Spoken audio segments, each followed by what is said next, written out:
नानाच्या सहवासात राहणे, नानाने मिळवलेले अन्न खाणे मला दिवसेंदिवस दुस्सह वाटू लागले. त्यालाही माझ्या या वृत्तीतील फरकाचा अंदाज आला असावा, कारण त्याचे वर्तन दिवसेंदिवस संकोचपूर्ण होत होते. मुलीच्या जोपासनेचा बहुतेक भार ठकीने घेतला असल्यामुळे तिच्या गैरहजेरीत एखाद्या दाईप्रमाणे मुलीची काळजी घेण्यापलीकडे माझ्यावर जास्त जबाबदारी नव्हती. पण अजिबात मुलीला टाकून नोकरी करण्यासाठी कामावर जाणे मात्र शक्य नव्हते. नानाच्या श्रमाचे अन्न खाणे मला दुस्सह होत होते खरे, पण त्याला इलाज नव्हता.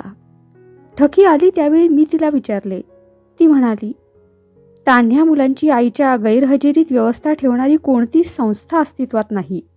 गोऱ्या लोकांसाठी अशा संस्था असल्याची मी ऐकते, पण हिंदी लोकांसाठी अशा प्रकारची संस्था कोणी अस्तित्वात आणली नाही. तिची जरुरीच भासली नाही. त्यातून पांढरपेशा लोकांसाठी तर अशा संस्थेची मुळी आवश्यकताच नाही. तान्हं मूल घरी टाकून कामावर जाणाऱ्या बाया कुणबी आहेत, पण त्यांना अशा संस्थेची जरुरी भासत नाही. त्यांच्यात शेजार धर्म असतो, त्यामुळं अशा वेळी शेजारी लोक मुलांची काळजी घेतात. कुणी ना कुणीतरी अशी कामावर जाणारी माणसे असतातच, त्यामुळं परस्परांना परस्परांची जरुरी असते. स्वयंपाकाच्या अन्नपूर्णा आणि शेजेच्या सावित्र्या झालेल्या तुम्हा पांढरपेशांच्या बायकांना मुळी नोकरी करायची नसते. तिथं अशा संस्थेची जरुरी का भासावी? मला या बायकांची धन्य वाटते. काय हे जीणं, काही परिश्रम न करता नुसतं बसून अन्न खाणं यांच्या अंगी लागतं तरी कसं? काय अधिकार आहे यांना स्वस्त घरी बसून राहण्याचा आणि स्वस्त बसून अन्न खाण्याचा? स्वयंपाकिणीच्या पगारात हे यजमानीचं वैभव मिरवतात, मुलाला जन्म देतात. त्या तुमच्या पांढरपेशा बायकांची निलाजरी वृत्ती पाहून मला तिटकारा येतो. मी म्हटले, ते सर्व खरं, पण मी आता काय करावं? कुठेतरी नोकरीवर जावं असं मला वाटतं आहे, पण ते अशक्य होऊन बसलं आहे. मूल मोठं होण्याची वाट पाहायची म्हणजे किती? मी नोकरीवर बाहेर गेले तरीही मूल घरी स्वस्थ राहील एवढा समज यायला निदान 5 ते 6 वर्षाचं तरी झालं पाहिजे. तोपर्यंत स्वस्थ बसून राहू? दुसरा काय उपाय आहे? ठकी म्हणाली. उच्च वर्ण पाहिजे तर त्या उच्चतेबरोबरच्या गैरसोयी भोगल्या पाहिजेत. पण गैरसोयी तरी कशा म्हणायच्या? हे तुमचं वैभव आहे. कुणब्यांच्या बायका मोलमजुरी करून स्वतःचं अन्न स्वतः मिळवतात, म्हणून त्यांना तुम्ही कमी लेखता. नवऱ्यानं मिळवावं आणि घरी स्वस्थ बसून गृहदेवतेने त्याची पेज आणि शेज सांभाळावी, हा तुमचा उच्चवर्णीयांचा मोठेपणा. यात काही वाईट आहे, कमीपणा आहे, हलकेपणा आहे नव्हे. ही वृत्ती देहविक्रयाच्या जवळपास कुठेतरी येते आहे, हे तुम्हा पांढरपेशांच्या बायकांना जोपर्यंत जाणवत नाही तोपर्यंत तुमची मुलं सांभाळण्याच्या संस्था का उत्पन्न व्हाव्या? हे अन्न तुमच्या अंगी लागतं तरी कसं? मोल करीन, स्वयंपाकीन आणि मी जरा कठोर शब्द वापरते, माफ कर, आणि रखेली या पलीकडे तुम्हा पांढरपेशा बायकांच्या काय योग्यता आहे? तुम्ही जे अन्न खाता, जे कपडे पेहरता, जे वैभव भोगता, ते या 3 नात्यांनी किंवा श्रीमंत असतील त्या शेवटच्या एकाच नात्यानं. पुरुषाला एवढं वैभव भोगण्यासाठी, पगार मिळवण्यासाठी जितके परिश्रम करावे लागतात, तितके परिश्रम तुम्ही बायकांनी का करू नये? आयत्या पिठावर रेषा ओढण्याचं हे जीणं तुम्हाला का दुस्सह होत नाही? यातच तुम्ही मोठेपणा का मानता? आणि आता ही अशी परिस्थिती आली म्हणजे कशाला रडता? तुम्हाला मोठेपणा पाहिजे आहे ना? गृहदेवता व्हायला पाहिजे आहे ना? बसा तर मग घरी आपला स्वाभिमान विसरून रडत. मी थोडेसे हसतच उत्तर दिले, मला स्वाभिमान विसरायचा नाही. असं असतानाही मला सक्तीनं स्वस्थ बसावं लागतं आहे, त्याची काय वाट? ना खुशीनं, अंगी कर्तबगारी असताही तू म्हणतेस तशी रखिली होण्याचा प्रसंग आला आहे, त्याची काय वाट? वडिलांची पापं मुलांना भोगावी लागतात, त्यातलाच हा प्रकार आहे. आता तुम्ही जाग्या झालात, योग्य खबरदारी घेतली तर तुमच्या मुलांवर तरी ही पाळी आली नाही म्हणजे मिळवली. बोलायला पुढे काही राहिलेच नव्हते. स्वस्थ बसण्यापलीकडे गत्यंतर नव्हते. मुकाट्याने नानाच्या मुलीची दाई होऊन मी स्वस्थ राहिले. इतक्यात नानाने वकील होऊन सनद काढली होती. सुरुवातीला प्रॅक्टिस चांगलीशी चालण्याचा संभव नसतोच. पूर्वीच्या कमाई इतकी शिल्लक असणेही शक्य नव्हते. आणि असे असूनही आमचा संसार सुरळीत चालत होता. हे पैसे कुठून येत होते ते नाना मला सांगत नव्हता, पण तो कर्ज काढीत होता अशी मला शंका आली होती. मी तसे विचारले त्यावेळी तो म्हणाला, तुझा अंदाज खरा आहे. वकिली करीत असताना नोकरी करता येत नाही. वकिली काही एकदम चालत नाही. त्यामुळं पुढच्या आशेवर नजर ठेवून कर्ज काढण्याखेरीज दुसरा उपाय नाही. मुकाट्याने ते बोलणे मला ऐकून घ्यावे लागले. लहान मूल असल्यामुळे मला नोकरी करता येणे अशक्य झाले होते. याची मनाला सारखी डाचणी लागून राहिली होती. मूल नसते तर सरळ यावेळी नोकरी पत्करली असती आणि सुखी झाले असते आणि नानालाही कर्ज काढावे लागले नसते. परिस्थितीचा विचार न करता मुलाला जन्म देण्याचा आम्हाला काय अधिकार, असा प्रश्न मनात वारंवार येऊ लागला. पण झाल्या गेल्या गोष्टीला आता काही उपाय नव्हता. पुन्हा पुन्हा भांडणाची उकळी येत असे, पण ठकीच्या ताकिदीमुळे ती आवरावी लागत असे. दिवसेंदिवस माझी प्रकृती मूळ पदावर येत होती खरी, पण एक प्रकारचा नुसता नाजूकपणा माझ्या अंगी आला होता. माझ्या तंदुरुस्तीवर मुलीचे आरोग्य अवलंबून आहे या जाणीवेने मला जी स्वतःबद्दल फाजील खबरदारी घ्यावी लागे, त्यामुळे मी अशी दुबळी होऊन पडले होते.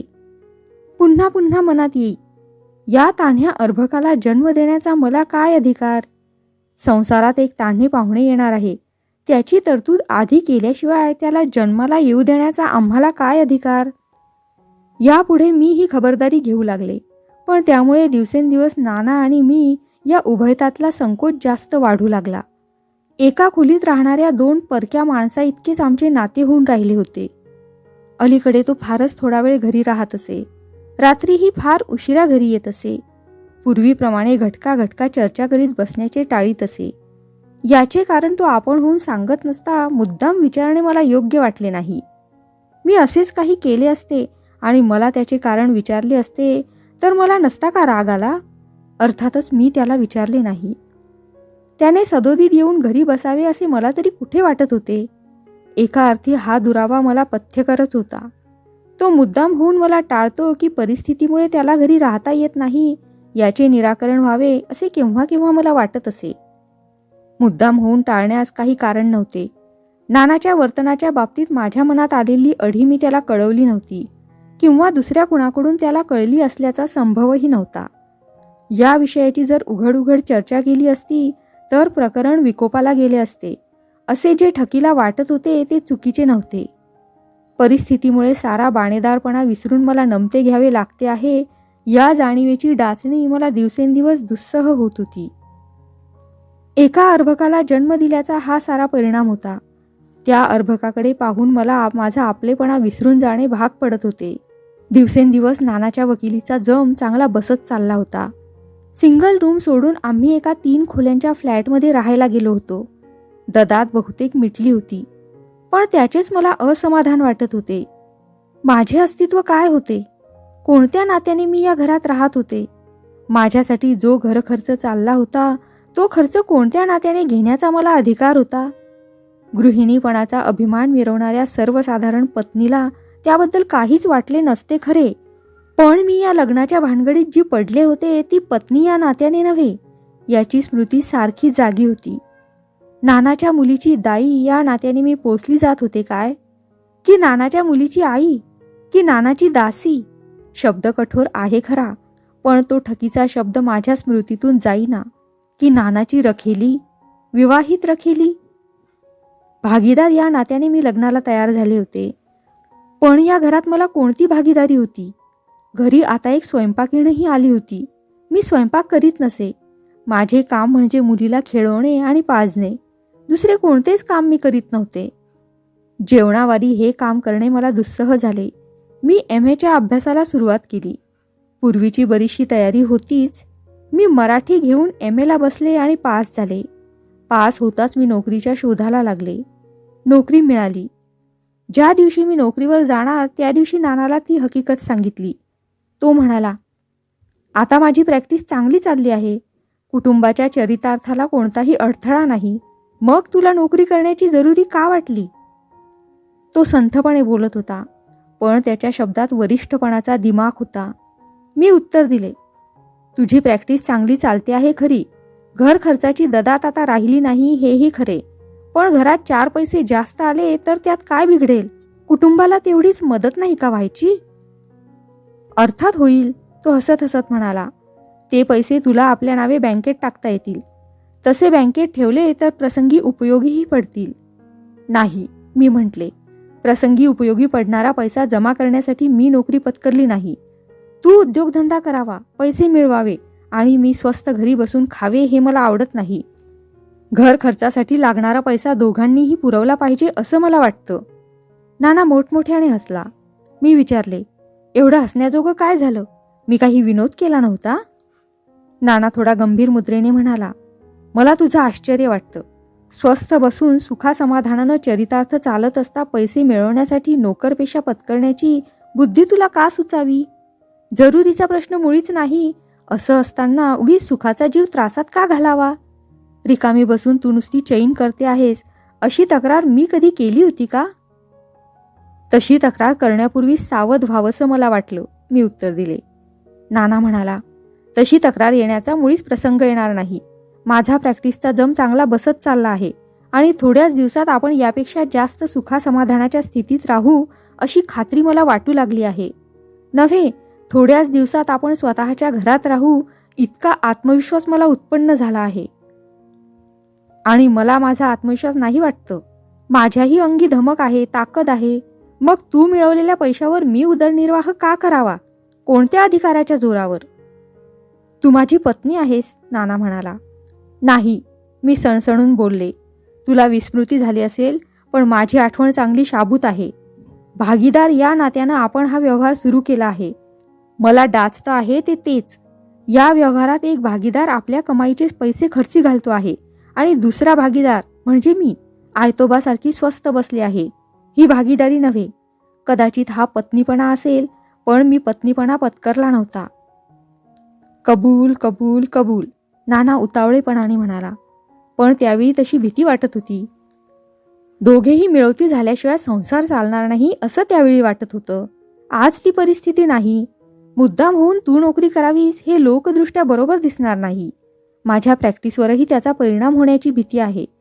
याची प्रॅक्टिस चांगली चालत नाही म्हणून याच्या बायकोला नोकरी करावी लागत आहे असा लोकांचा समज होऊ देणं गैर आहे. मी हसत हसत म्हटलं, तर मग असं कर, तू वकिली कर, मी नोकरी करते आणि तुला पोसते. मला 150 रुपयांची नोकरी मिळाली आहे. तेवढ्यात संसार फार सुखाचा होईल. तू घरी मुलीला सांभाळ, मी नोकरीवर जात जाईन. नानाच्या तोंडावरची चर्या पालटली, पण आत्मसंयमन करून तो मोठमोठ्याने हसला आणि म्हणाला, वेळ आली तर तसंही करू, पण आज काही तशी आवश्यकता नाही. असे म्हणून माझ्या उत्तराची अपेक्षा करून तो चटकन निघून गेला. मला चीड आली. माझे मस्तक भणाणून उठले. पण नोकरीवर जायची वेळ झाली होती म्हणून मी तशीच घराबाहेर पडले.